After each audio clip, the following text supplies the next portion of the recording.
사랑하는 대왕교회 성도 여러분, 사방각체에 화려하고 정말 이쁜 철쭉꽃이 만발히 있습니다. 오늘 우리 강단에까지 철쭉이 피어왔습니다. 얼마나 이쁩니까? 색깔도 다양하고 참 폼새도 이쁩니다. 딱 하나 이 철쭉꽃에 아쉬움이 있다면 장미와 같은 향기가 없다고 하는 것 좀 아쉽기는 하지만 우리를 웃게 만들고 우리 얼굴을 다시 한번 펴게 하는 그런 좋은 역할을 하는 꽃인 것 같습니다.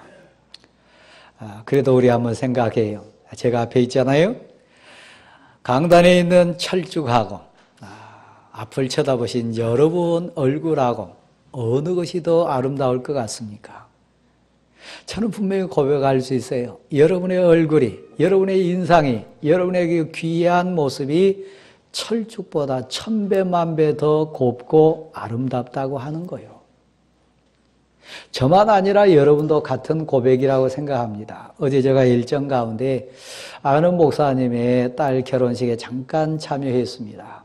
마침 그 목사님이 주례자가 돼가지고 딸과 사이를 세워놓고 주례의 말씀을 주시고 계셨어요. 딸이니까, 사랑하는 딸이니까 가슴에서 하는 주례사를 저는 감동으로 많이 받았습니다.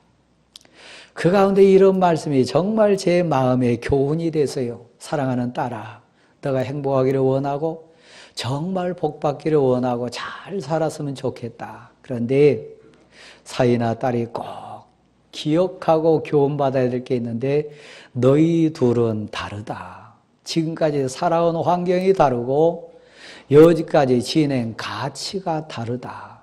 근데 너희가 사랑하고 행복하고 하나 되기를 원한다면 반드시 해야 될 게 몇 가지가 있는데 그 중에 하나는 지난 과거의 삶을 버리는 거다. 그래야 하나 된다.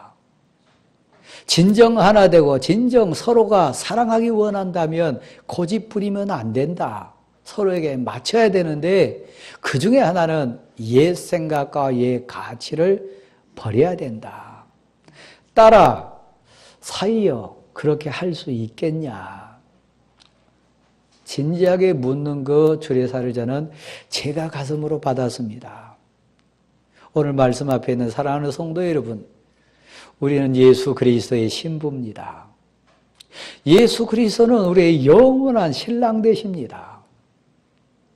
아무리 장미가 예쁘고 아무리 철쭉이 화려하고 이쁜들 아버지 눈에 딸만큼 하겠어요? 아무리 사랑스럽고 화려한들 신랑 옆에 서 있는 그 아름다운 신부의 아름다움에 비교할 수 있겠습니까? 오늘 본문도 같은 내용입니다. 여러분이 잘 아시듯이 창세기 1장부터 11장까지는 온 우주 만물, 그중에 사람을 비롯한 모든 우리 삶을 창조하는 원칙, 창조하는 원리에 대한 이야기가 11장까지 가득 차 있습니다. 그러니까 여러분이 혹시 신앙생활 하실 때나 가정삶이나 인생사 살아갈 때 원칙이 뭐냐, 원리가 뭐냐 다시 한번 점검해야 되고 다시 짚기를 원하는 부분이 있다면 꼭 창세기에 가십시오. 창세기를 읽어보십시오. 그거는 세상을 만드는 원리뿐만 아니라 죄가 뭔지, 가정이 뭔지, 부부가 뭔지, 가족이 무엇인지, 하나님이 기뻐하는 것이 뭔지 모든 만드심의 원칙, 원리가 창세기 안에 있습니다. 그 어떤 인생도, 그 어떤 삶도 하나님이 기뻐하시고 하나님이 정해놓은 원칙, 원리를 비껴가면 망하게 돼 있어요. 헛고생하게 돼 있어요. 하나님이 미워하시게 돼 있어요. 반드시 심판 자리에서 회개할 자로 설 수밖에 없어요. 바로 앞에 있는 창세기 11장 내용이 그 내용입니다. 하나님이 원하신 뜻대로 인생을 꾸리지 않았어요. 우리 뜻대로 우리가 원하는 대로 한번 높아져 보자. 탑을 쌓기를 시작했어요. 바벨탑 사건이 나오는 장면입니다. 위에서 하나님이 살피시고 보실 때 하나님의 원칙이 아니었어요. 하나님이 원하는 원리가 아니었어요. 하나님 기뻐하는 뜻이 아니었어요. 그래서 아무리 그들이 높이 쌓고 아무리 화려하게 치장한다 할지라도 한순간에 다 무너뜨림을 당한 심판의 현장이 바로 11장에 있는 바벨탑 사건입니다. 그러므로 새로운 믿음의 인생 살기를 원하시는 우리 사랑하는 성도 여러분, 하나님이 기뻐하는 뜻, 하나님이 원하시는 삶, 하나님께 영광을 돌리는 신앙의 인생 되기를 소원합니까? 오늘 우리 아브라함 따라가야 돼요.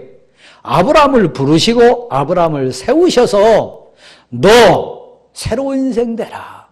내가 너를 향한 계획이 있다. 내가 너를 위하여 준비한 땅이 있다. 내가 너에게 지시할 복되고 아름다운 그런 너가 행복하고 너가 진정 영광스러운 인생 될 그 땅 내가 예비해 놨는데 너는 일어서라. 그곳을 떠나라. 말씀 주신 내용이 있어요. 고향을 떠나라 합니다. 부모를 떠나라고 합니다. 친척을 과감하게 떠나라고 합니다. 한마디로 요약하면 옛 가치를 버리라는 얘기입니다. 그 신앙 가치 아니라고 하는 얘기입니다. 그건 세상 가치고 세상 원리고 세상 사람들의 생각이지 나 하나님 여호와가 너를 향한 너를 위하여 계획하고 너를 위하여 준비한 그 가치 기준 아니라고 합니다. 그래서 너 여지껏 살아온 인생이 있고 여지껏 살아온 가치가 있지만 그것으로 너 행복할 수 없다. 그것을 통해서 내게 영광 돌릴 수 없다. 그러니까 너 부모를 떠나라. 고향을 떠나라. 친척을 떠나라고 담대하게 말씀하십니다. 은혜로우시고 자비하시고 인자하신 하나님은 막무가내로 떠나라고 한 거 아닙니다. 약속을 주십니다. 사랑으로 부르십니다. 그리고 동행해 주시겠다고 분명한 언약을 주십니다. 사람들은 세상 가치로 살아요. 성도가 사는 비결은 그거 아니에요. 성도는 말씀으로 삽니다. 성도는 믿음으로 삽니다. 성도는 하나님이신 그 언약의 약속 붙들고 삽니다. 그래서 아브라함이 왜 행복한 사람이냐? 아브라함이 왜 복받은 사람이냐? 묻는다면 그에게 하나님이 나타나 주셨으니까요. 그에게 하나님이 약속을 주셨으니까요. 그에게 하나님이 꿈을 넣어주셨으니까요. 내가 너의 하나님 여호와라. 너가 너를 위하여 준비한 것이 있다. 내가 지시해 주마. 너는 순종하고 따르라. 안내자가 되어주시고 목자가 되어주시고 인도자가 되어주신 하나님이 아브라함 앞에 계시니까 아브라함은 복받은 사람입니다. 비록 세상 가치로 앞이 캄캄하고 갈 바를 알지 못하는 길이 안 보이지만 길이 되시는 하나님, 진리가 되신 하나님, 그곳 따라가면 생명이 있는 생명이 되신 여호와 하나님이 앞에 딱 표대로 계셔 주셨어요.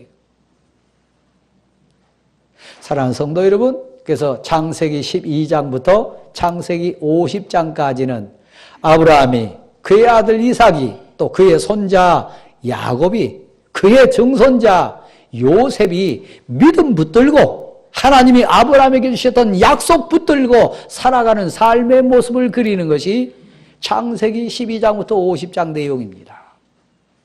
그러니까 우리는 아브라함을 따라가 볼 이유가 있어요. 아브라함을 본받아야 될 분명한 근거가 있어요. 왜요? 아브라함 믿음의 조상입니다. 아브라함을 복되게 하시고 아브라함에게 축복해 주신 하나님이 그 길 가는 믿음의 후대인 우리에게도 똑같은 복 주실 줄 믿으시기를 바랍니다. 여러분, 남편과 아내가 사랑하고 하나 되려면 부모를 떠나야 돼요. 혼자 살 때 가치를 내려놔야 돼요. 둘이 하나가 돼가지고 이를 새로운 꿈을 같이 나눠야 돼요. 두 사람이 하나 되기인데 정말 소중한 약속을 붙들고 같이 손을 잡아야 돼요. 그런 의미에서 저와 여러분은 예수 그리스도의 신부입니다. 하나님의 아들로 하나님의 딸로 살아가야 될 새로운 인생 걸어가야 됩니다. 혹시 지금까지 여러분 삶 속에 내 의지대로 세상 가치 위에다가 바벨탑을 쌓는 헛고생하신 분, 어리석은 인생길을 사신 분 계시다면 오늘 들을 기 있는 자는 성령의 말씀을 들을 수 있듯이 새로운 출발점에 설 수 있기를 간절히 소원합니다. 근데 아브라함도 온전히 순종 못했어요. 아브라함도 인생이니까요. 아브라함도 이 믿음 붙들고 가기는 가는데 많은 눈물을 흘립니다. 많은 괴로움 당합니다. 많은 인간의 턱을 만납니다. 왜 그랬을까요? 온전한 말씀에 순종하지 않고 적당하게 타협하는 게 있었으니까요. 오늘 본문에 그 내용이 나옵니다. 그 이유가 뭡니까? 분명히 주신 말씀은 진리예요. 하나님의 언약은 생명이에요. 하나님은 인자하시고 자비로우시고 길이 되신 분이에요. 거기 더하면 안 돼요. 빼면 안 돼요. 타협하면 안 돼요. 근데 아브라함은 슬그머니 하나를 타협합니다. 부모를 떠나라. 고향을 떠나라. 그거 했어요. 근데 한 가지 완전히 못한 게 있어요. 그 뭐요? 친척을 정리하지 못했어요. 친척된 그의 조카 롯을 달고 가요. 여러분이 아십니다. 아브라함이 아파하고 아브라함이 괴로워하고 아브라함이 너 자해라 그럼 나 우할랜다. 그때 선택하는 기준, 롯의 기준은 믿음의 기준 아니었어요. 세상 기준이었어요. 친척 달고 갔을 때, 혹 붙이고 갔을 때 아브라함이 흘려야 될 눈물. 만약에 여러분 눈에 그 눈물이 있다면 아브라함 다시 보실랍니까? 저는 요즘 발가락에 조그만 상처가 있어가지고 매일 짜내는 게 하나 있습니다. 고름이요. 저는 고름을 짜내면서 느낀 게 많이 있어요. 제가 묻습니다. 고름 놔두면 살이 됩니까? 고름이 오래 가면 그것이 근육이 됩니까? 아파도 고름 짜내야 돼요. 친척을 왜 떠나라 그랬어요? 고향을 왜 떠나라 그랬어요? 부모를 왜 떠나라 그랬어요? 그건 새로운 가치 아니니까요. 그것은 썩어질 수밖에 없는 세상 가치니까요. 여러분 믿음으로 승리하기를 원하나요? 하나님께 영광 돌리는 정말 멋진 하나님의 용사로 하나님께 영광 돌리기를 소원하나요? 세상 가치 다시 정리해야 돼요.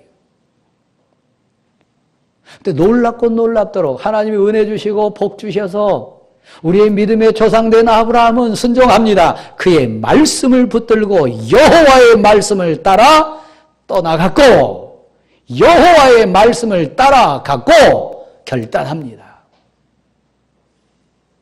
믿음은 무엇입니까? 신앙은 무엇입니까? 내 가치를 내려놓는 거예요. 내 뜻보다는 하나님의 뜻이 원칙이 되는 거예요. 내 상식이나 내 지식이나 세상 가치보다 하나님의 높고 위대한 뜻에 순종할 수 있는 믿음의 결단으로 행하는 거예요. 1000번 100번 얘기해도 흘려듣는 사람이 있어요. 더 냉정하게 얘기하면 그는 신앙인 아닙니다. 하나님을 무서워하지 않습니다. 하나님의 말씀을 기준으로 삼지 않습니다. 적당하게 따라갑니다. 그러면 아브라함이 흘렸던 눈물 그대로 우리 눈에서 흘릴 수밖에 없습니다. 저도 여러분도 그런 경험 많습니다. 근데 오늘 이 12장 1절 말씀이 왜 우리에게 다시 설교 말씀으로 등장합니까? 고향을 떠나세요. 여러분의 부모를 떠나세요. 그리고 반대로 여러분의 자녀를 낳아주세요. 여러분의 자녀를 하나님께 의탁하세요. 하나님께 맡기세요. 그가 온전히 믿음의 길 걸어갈 수 있도록 그가 진정 믿음의 용사답게 홀로 설 수 있도록 부모에게서 떠나갈 수 있도록 놔주세요. 여전히 여러분 붙들고 있는 분 사실 많아요. 저도 마찬가지고요. 근데 우리 다시 한번 생각합니다. 친척, 부모, 고향, 세상 가치입니다. 그래서 아브라함은 복받아가지고 과감하게 떠났어요. 그래서 마침내 하나님이 예비하신, 하나님이 지혜해 주신 그 가나안 땅에 도착했다 이렇게 되어 있습니다. 다시 아브라함 봐주실랍니까? 며칠 전에 저는 제 친구로부터 제가 대학 졸업할 때 찍었던 사진 몇 장을 카톡으로 받았습니다. 저는 본교회 출신이기 때문에 그때 제 모습을 기억하는 우리 권사님들 또 집사님들, 장로님들 계실 거예요. 그 모습을 저는 몇 권사님에게는 보여드렸어요. 근데 제 기준으로 보면 아무리 봐도 그때 모습보다는 지금의 제 모습이 더 좋더라고요. 깡마르고 볼이 쏙 나오고 머리는 길고 어정쩡한 그 한 청년의 모습보다는 지금의 제 모습이 지금 제가 봤을 때는 좋더라고요. 제가 왜 이 말씀을 드리냐면 하나님이 원하시고 하나님이 예비하신 땅에서 두 손을 들고 찬양할 내 모습은 지금 그 과정을 가는 내 모습하고는 상상할 수 없어요. 달라요. 비록 지금 눈물이 있고 아픔이 있고 헤매기도 하고 지금 오르막을 걸어가기도 하고 지친 모습에서 그 과정 가는 내 모습, 내 진실된 모습 아니에요. 하나님이 예비하신 그곳에 서서 하나님이 복 주신 그 현장의 주인공이 돼가지고 두 손 들고 영광의 찬송을 드릴 내 모습은 지금의 내 모습 아니에요. 마침내 하나님이 예비한 땅으로 갔어요. 10년 후에 여러분 모습, 20년 후에 여러분 모습은 어떤 모습일까요? 믿음 고백으로 신앙 가치로 산 다음 20년 후에 여러분의 모습은 어떤 모습일까요? 얼마나 곱게 늙어갈까요? 얼마나 은혜롭고 덕스러운 모습이 될까요? 여러분 담배 많이 핀 사람 보세요. 술에 찌든 사람 한번 봐보세요. 인상 자체가 틀립니다. 냄새 자체가 틀립니다. 20년 후에 내 모습, 은혜로워하고 얼굴에는 진리의 빛이 충만하고 내 삶에는 은혜의 향기가 가득하고 내 삶 자체가 그리스도의 편지가 되고 그렇지요?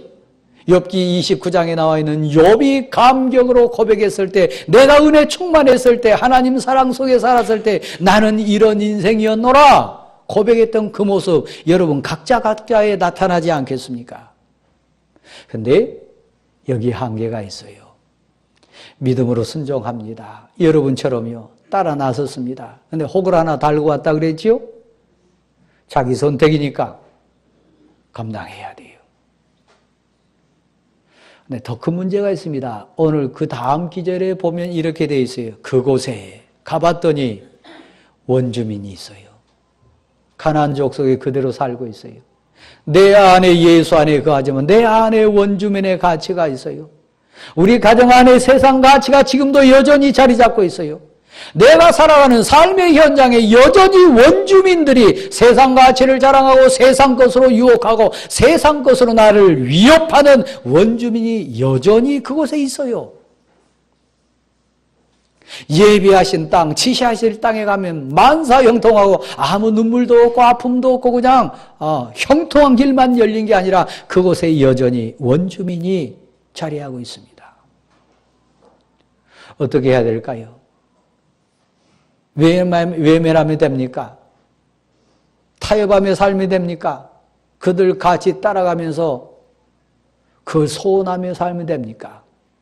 근데 다시 한번 여러분 고백을 하면 저를 보시렵니까? 근데 여전히 목사인 제가 여러분을 봤을 때 원주민 같이 부러워하는 분들 많이 있어요. 원주민 생활 방식 부러워하며 사는 사람이 있어요. 원주민이 자랑하고 원주민이 위협할 때 하나님 정말 없이 흔들리는 인생 너무 많이 있어요. 저를 비롯해서요. 분명히 여러분 가정에도 여러분 마음속에도 여러분 삶의 현장에도 여전히 남아있는 원주민이 있어요. 근데 우리 기도합니다. 하나님 왜 깨끗하게 원주민 처리하지 않고 다 정리한 다음에 저를 들어버리지 않았습니까? 그건 하나님의 놀라운 섭리 있어요. 땅 끝까지 이르러 증인되리라. 그 증인의 고백은 다른 게 아니에요.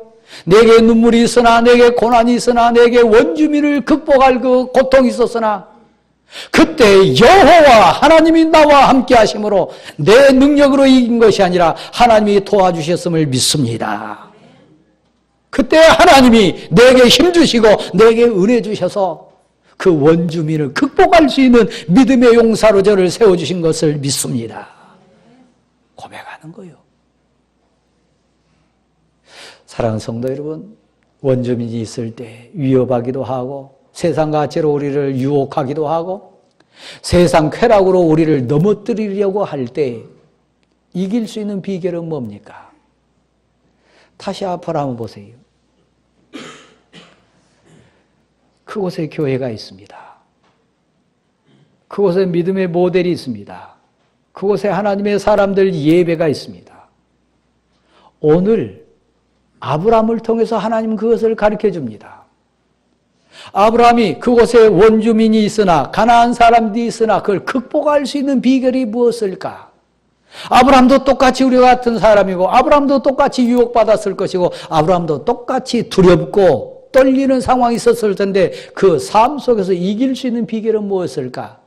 이거요. 거기에 여호와의 단을 쌓았다. 여호와께 예배하는 예배의 순간을 맞이했다. 그곳에서 단을 쌓고 여호와께 찬송하고 기도하고 눈물 뿌려 하나님 앞에 엎드리는 여호와의 제단이 아브라함에게는 있었어요. 고향을 떠나는 거, 친척을 떠나는 거, 부모를 떠나는 거 쉬운 일입니까? 우리 기도하신 장장로님, 제가 언젠가 이렇게 대화할 때 제게 고백했어요. 미국에 처음 갔을 때 너무 힘들었다. 외롭기도 하고 고향이 그립기도 하고 세상이 무섭기도 하고 그래서 우리 장로님이 할 수 있는 거 뭐였냐? 저 한국이 보이는 태평양 쪽 바닷가에 앉아가지고 하염없이 많이 우셨다. 지금도 우십니까? 고향을 떠나면 쉬운 게 아니에요. 고향이 그리워요. 옛 생각나요. 옛 가치가 더 익숙해요. 원주민들이 무섭기도 하고 그 삶이 너무 두렵기도 하고 힘겹기도 하고 적응하는 거 문제 있어요. 그래서 수많은 우리 교민들이 수많은 고향을 떠난 사람들이 달을 보면서 바닷가에 가서 산에 올라가서 화장실에 가서 혼자 외롭게 이렇게 우는 사람은 얼마나 많이 있습니까? 근데 아브라함 복 받았잖아요. 울 때 그냥 안 울어요. 막 우리 장로님도 그랬을 거예요. 태평양 바닷가 보면서 아이고 그러면서 그냥 우는 게 아니고 기도하셨을 거예요. 하나님 이름 불렀을 거예요. 하나님이 계시잖아요. 하나님이 힘 주실 줄 믿습니다. 그래도 이길랍니다. 하나님이 힘 주실 줄 믿습니다. 그곳에 여호와의 제단을 쌓을 수 있는 복을 아브라함은 받았어요. 여러분 자녀 가운데 외롭고 눈물을 흘리는 자녀들이 있습니까? 여호와의 제단 사서 하나님 앞에 엎드리게 하세요. 하나님께 기도하게 하시고 하나님께 찬송하게 하시고 하나님의 말씀을 받으면서 이길 수 있는 힘 얻을 수 있도록 권하시기를 간절히 소원합니다. 하나님이 계시면 이길 수 있어요. 하나님 앞에 기도하고 하나님께 찬송하고 하나님 말씀을 기준 삼으면 극복할 수 있어요. 아브라함이 그랬어요. 하나님이 아브라함에게 준 군사를 보낸 거 아닙니다. 하나님이 아브라함에게 이 가나안 사람들을 극복하고 이길 수 있는 비결 그 준 것 돈 아니었습니다. 여호와 하나님 이름을 부르고 여호와 하나님께 예배하고 여호와 하나님께 찬송하고 엎드릴 수 있는 제단을 허락한 거요. 예배자를 준 거요. 성전을 허락한 거요. 아브라함이 왜 복 받았다고요? 여호와 이름을 부를 수 있고 여호와 앞에 예배할 수 있고 여호와를 찬송할 수 있고 여호와 앞에 기도하는 믿음을 주셨다고 하는 사실이요. 그 복이 우리 모두에게 있는 줄 믿으시기를 바랍니다. 그래서 두렵지 않았어요.